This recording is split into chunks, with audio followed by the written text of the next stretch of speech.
ஓம் சாய்ராம். சாயன்பர்கள் அனைவருக்கும் அன்பு வணக்கங்கள்.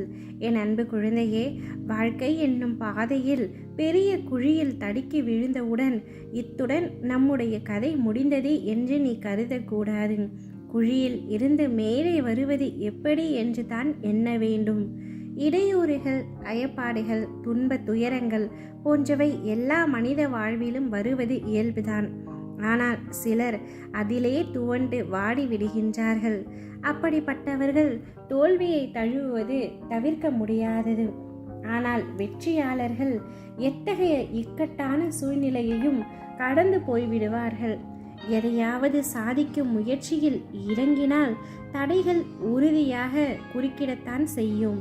எல்லோருக்கும் இப்படி நேர்ந்திருக்கும். ஆனால் அந்த தடைகள் நம் பயணத்தை நிறுத்திவிடக் கூடாது. பாதையில் சுவர் குறுக்கிட்டால் ஓட்டத்தை நிறுத்திவிட்டு திரும்பி போகக்கூடாது. அதை தாண்டி போவது எப்படி என்று கண்டுபிடிக்க வேண்டும்.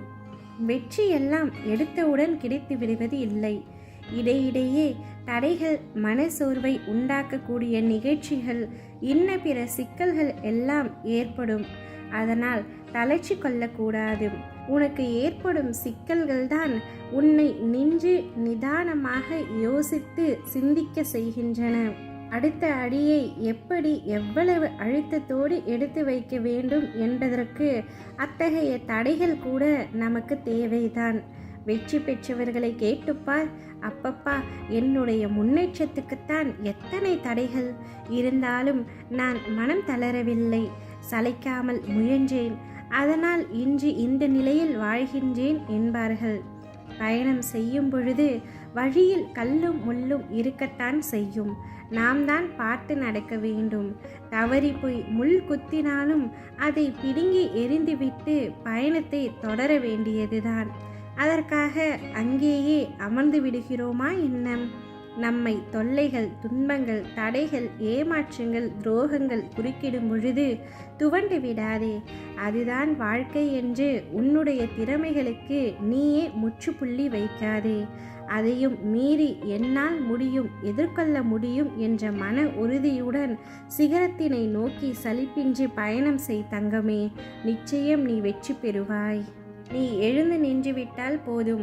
உனக்கு வேண்டிய அனைத்தும் உன்னை தானாகவே தேடி வந்துவிடும். உன்னுடைய வேதனையை மற்றவர்கள் புரிந்து கொள்ள வேண்டும் என்று நீ நினைக்கின்ற பொழுது குழந்தையாகி விடுகின்றாய். என் வேதனையை யார் புரிந்தால் என்ன, புரியாவிட்டால் என்ன, நான் தான் அதை சுமந்து கழித்தாக வேண்டும் என்று நீ நினைக்கின்ற பொழுது குருவாகி விடுகின்றாய். மனம்தான் காரணம் எல்லாவற்றிற்கும். அதை என்னிடம் ஒப்படைத்துவிடு, நான் பார்த்து கொள்கின்றேன். நீ நிம்மதியாக இரு. விடியலுக்காக காத்திருக்கும் உன்னுடைய வாழ்வில் சூரியனாய் வந்து நான் வெளிச்சம் தருவேன். நல்லதோ கெட்டதோ எல்லாம் என் பாதங்களில் சுமத்திவிடு. எதுவுமே இங்கு நிரந்தரமில்லை. எல்லாமே ஒரு நாள் மாறும். நான் மட்டும் உன்னை விட்டு எப்பொழுதும் மாறமாட்டேன். நான் இருக்க பயமேன். இது வெறும் வார்த்தையல்ல, இந்த அப்பாவின் சத்திய வாக்கு. நீ விரும்பிய வாழ்க்கையை விரும்பியபடியே வாழப்போகின்றாய்.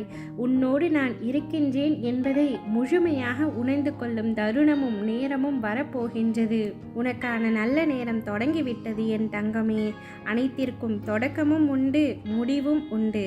இந்த நாள் உன் வாழ்வில் துன்பத்தின் முடிவு நாள், உன் இன்பத்தின் தொடக்க நாள். நிச்சயம் என் வாக்கு உனக்கு பலிக்கும். நீ எதையெல்லாம் என்னிடம் வேண்டும் என்று கேட்டாயோ அவை அனைத்தையுமே நான் உனக்காக தரப்போகின்றேன். நல்லதை மட்டுமே நினை தங்கமே. நிச்சயம் நல்லதே நடக்கும். அற்புதங்கள் உன்னுடைய வாழ்வில் நடக்கும். ஆனந்தமாய் நீ இருக்கப் போகின்றாய். நீ நினைத்த காரியங்கள் அனைத்தையுமே நிச்சயமாக நடத்தி வைப்பேன். உன்னுடைய உள்ளத்தில் நிலையான நிம்மதி பிறக்கப் போகின்றது. சந்தோஷமாக இருக்கப் போகின்றாய். நீ என்னை மனதால நினைத்தாலே போதும். உன் மனம் கருவறையாகி அதில் நானே காட்சியளிப்பேன். நிம்மதியாக இரு. ஓம் சாய்ராம்.